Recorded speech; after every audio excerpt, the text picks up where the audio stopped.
My name is Prashant and welcome to the career smart learners. इस video में हम देखने वाले हैं हमारा नेक्स्ट टॉपिक एडजेसेंट एंगल्स। ठीक है, तो यहाँ पे एक पहले हम एंगल बना देंगे। ठीक है, ये पूरा का पूरा एक एंगल है यहाँ पे। ठीक है, दूसरा एक एंगल यहाँ पे छोटा सा एक बन रहा है। ठीक है, एक रे आने की वजह से यहाँ पे क्या हो रहा है, दो अलग अलग एंगल बन रहे हैं, एंगल 1 और ये एंगल 2। ठीक है, यहाँ पे आप फिगर में देखोगे तो एंगल 1 आपको थोड़ा बड़ा दिखेगा और एंगल 2 आपको थोड़ा छोटा दिखेगा। जो पिछले वाला टॉपिक था उसमें क्या था, बाइसेक्टर ऑफ एंगल था। उसमें क्या होता था, जैसे ही बीच में कोई रे आता है तो दो इक्वल एंगल हो जाते हैं। ये टॉपिक क्या है हमारा, एडजेसेंट एंगल। इसमें क्या होगा कि दो एंगल पास पास में होंगे। ठीक है, एडजेसेंट का मीनिंग क्या होगा, दो एंगल्स जब पास पास में होंगे उसको हम क्या बोलेंगे, एडजेसेंट एंगल्स। दोनों इक्वल हो भी सकते हैं और नहीं भी हो सकते हैं। ठीक है, तो यहाँ पे क्या आपको फिगर से ही पता चल रहा है कि दोनों एंगल यहाँ पे अलग अलग हैं। Angle 1 is not equal to angle 2। ठीक है, angle 1 and angle 2 are adjacent angles. ठीक है, इसको थियरी के पोर्शन में हम लिख देंगे अच्छे से, एडजेसेंट एंगल्स। यहाँ पे आपको फिगर दिख रहा है अच्छे से। एनिमेशन में हमने जो दिखा वो एंगल 1 एंगल 2 के फॉर्म में था, यहाँ पे हमने पी क्यू आर के फॉर्म में लिख दिया है। ठीक है, यहाँ पे आप फिगर देखोगे तो आपको ये पता चलेगा, ये रहा एंगल पी क्यू आर। ठीक है, और ये हो रहा है आपका एंगल एस क्यू आर। ठीक है, तो ये दोनों पास पास में है। ठीक है, एंगल थोड़ा डिफरेंट लगे इसलिए मैंने यहाँ पे थोड़ी डिफरेंट साइन यूज की है। क्लियर, तो और आगे देखते हैं स्लाइड में क्या है। ठीक है, दोनों में एक कॉमन वर्टेक्स है। वर्टेक्स मैंने आपको बताया था कि जहाँ पे एंगल बनता है, ठीक है, उसको हम क्या बोलेंगे, वर्टेक्स। तो यहाँ पे आप देखोगे दोनों में कॉमन वर्टेक्स क्यू आपको दिख रहा है। ठीक है, एंगल पी क्यू आर में भी और एंगल एस क्यू आर में भी। आप नाम देखोगे तो नाम में भी आपको पता चलेगा बीच में क्यू क्यू दोनों में आ रहा है, तो ये हो जाएगा आपका कॉमन वर्टेक्स। उसके बाद क्या है, one common arm. One common arm यानी यहाँ पे आप देखोगे ये वाली लाइन। ठीक है, ये जो क्यू आर लाइन है वो दोनों में कॉमन है, इस वाले एंगल में भी कॉमन है और इस वाले एंगल में भी कॉमन है। फिर से फिगर में नहीं पता चल रहा हो तो आप नाम देख सकते हो। यहाँ पे आप देखोगे पीछे जो लिखा हुआ है क्यू आर, यहाँ पे भी पीछे लिखा हुआ है क्यू आर। मतलब आप ऐसा बोल सकते हो कि ये वन कॉमन आर्म है दोनों में। क्लियर, आगे देखेंगे, एंगल शुड नॉट ओवरलैप। इसका मीनिंग क्या हुआ, दोनों अलग अलग एंगल होने चाहिए। ये एंगल आप देखोगे तो इतना ही एंगल है ये वाला, और ये दूसरा एंगल इतना ही है। ठीक है, ओवरलैप का मीनिंग क्या होता है, ये पूरा का पूरा एंगल नहीं होना चाहिए। एडजेसेंट एंगल कब होगा, जब एक छोटा एंगल यहाँ पे बन रहा होगा और दूसरा छोटा एंगल यहाँ पे बन रहा होगा। ठीक है, मतलब दोनों पास पास में होने चाहिए, दोनों में एक कॉमन वर्टेक्स होना चाहिए और दोनों में एक कॉमन आर्म होना चाहिए। ठीक है, चलिए आगे देखते हैं, एंगल शुड नॉट ओवरलैप। ठीक है, यहाँ पे क्या हो रहा है, angle P Q R and angle S Q R are adjacent angles. ठीक है, ये तीनों क्राइटेरिया फुलफिल हो रहे हैं तो ये दोनों एडजेसेंट एंगल्स हैं। क्लियर, और एक चीज क्या बोल सकते हो आप यहाँ पे, ये देखोगे आप पी क्यू एस। ठीक है, ये पूरा एंगल क्या होगा, अभी पूरा एंगल अगर आपको लिखना होगा तो आप क्या लिखोगे, ये एंगल, फिर आप प्लस की साइन लगाओगे और फिर आप लिखोगे ये वाला एंगल। ठीक है, दोनों एंगल को आप एडिशन कर लोगे तो आपको ये टोटल एंगल, पूरा एंगल मिल जाएगा। ठीक है, ये लाइन यहाँ पे ये बता रही है, ये वाली लाइन। ठीक है, ओके, चलो आगे देखेंगे। क्लियर, यही फिगर को हम यहाँ पे सिर्फ लिखने के लिए यहाँ पे लिखा हुआ है कि कॉमन वर्टेक्स क्या है, कॉमन आर्म क्या है और एंगल्स आर नॉट ओवरलैपिंग। ठीक है, हर बार ये तीनों क्राइटेरिया आपको देखने। ये स्लाइड क्यों रखी है हमने इस फिगर के लिए, ये तीनों क्राइटेरिया फुलफिल हो रहे हैं तो ही हम बोलेंगे कि ये दोनों आपस में एडजेसेंट एंगल्स हैं। ठीक है, कॉमन वर्टेक्स हो गया, कॉमन आर्म हो गया और एंगल्स ओवरलैप नहीं होने चाहिए। ठीक है, अगर एंगल्स ओवरलैप हो रहे हैं तो वो एडजेसेंट एंगल्स नहीं होंगे। ठीक है, चलो आगे देखेंगे।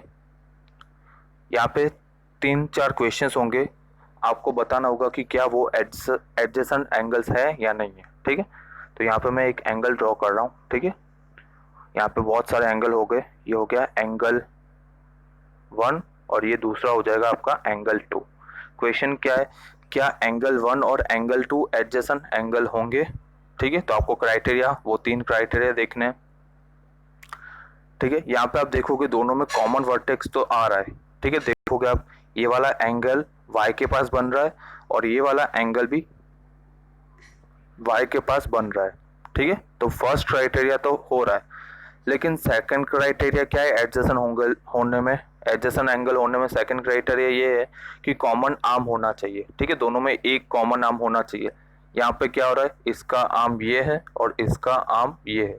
एंगल 1 का आर्म ये रहा, एंगल 2 का आर्म ये रहा, ठीक है। मतलब दोनों के अलग अलग आर्म है, तो यहाँ पे हम क्या बोलेंगे, ये दोनों एडजेसेंट एंगल नहीं है, ठीक है।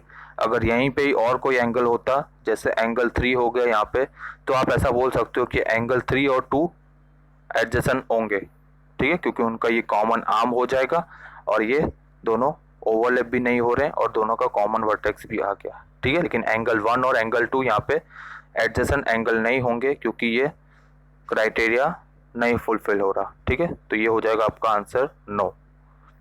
सेकंड क्वेश्चन होगा इसमें ही एडजेसेंट एंगल्स में ही, ठीक है। यहाँ पे और एक फिगर है, क्लियर। यहाँ पे आप देखोगे एंगल 1 और एंगल 2, ठीक है। यहाँ पे मैंने नाम दे दिया x और y। यहाँ पे क्या फुलफिल हो रहा है, यहाँ पे कॉमन आर्म तो मिल रहा है, ठीक है। ये एंगल 1 में देखोगे तो ये आर्म मिल रहा है, एंगल 2 देखोगे तो भी ये आर्म मिल रहा है, लेकिन दोनों में कोई कॉमन वर्टेक्स नहीं है, ठीक है। वर्टेक्स मैंने क्या बोला था, जहाँ पे एंगल बन रहा है वहाँ पे हम वर्टेक्स बोलेंगे, ठीक है। तो यहाँ पे आप देखोगे कि एंगल 1 के पास वर्टेक्स है x और एंगल 2 के पास वर्टेक्स है y, ठीक है।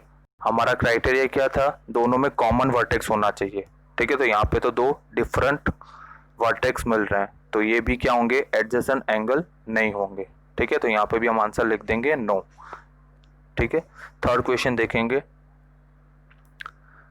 ठीक है। यहाँ पे एक रे निकाल रहा है PS, एक एंगल हो गया आपका PQ, ये PRPS हो गया और ये दूसरा एंगल हो गया QPR, ठीक है। ये एंगल हो गया आपका RPS और ये एंगल हो गया आपका, चलो देखते हैं, ये हो गया आपका एंगल 1 और ये यहाँ पे क्या हम कर रहे हैं, ये पूरा पूरा एंगल ले रहे हैं, ठीक है। ये पूरा का पूरा एंगल ले रहे हैं, ठीक है। एंगल 2 नाम दे दिया, ध्यान से देखना आप, ये पूरा एंगल 2 हो रहा है और ये छोटा सा एंगल यहाँ पे एंगल 1 हो रहा है, ठीक है। इसकी हम बात नहीं कर रहे हैं अभी, चलो। तो यहाँ पे हम क्या लिख लेंगे, QPR एंगल 1 हो रहा है और ये पूरा का पूरा एंगल QPS यह हो गया आपका एंगल नंबर 2, ठीक है। यहाँ पे कॉमन आर्म क्या होगा, PQ। ये कैसे पता चलेगा कॉमन आर्म, देखो दोनों मेथड्स आप देख सकते हो, फिगर से भी आपको पता चल जाएगा कि देखो आप एंगल 2 कहाँ पे खत्म हो रहा है, PQ के ऊपर, एंगल 1 भी कहाँ पे खत्म हो रहा है, PQ के ऊपर, मतलब दोनों में कॉमन आर्म हो गया PQ, ठीक है।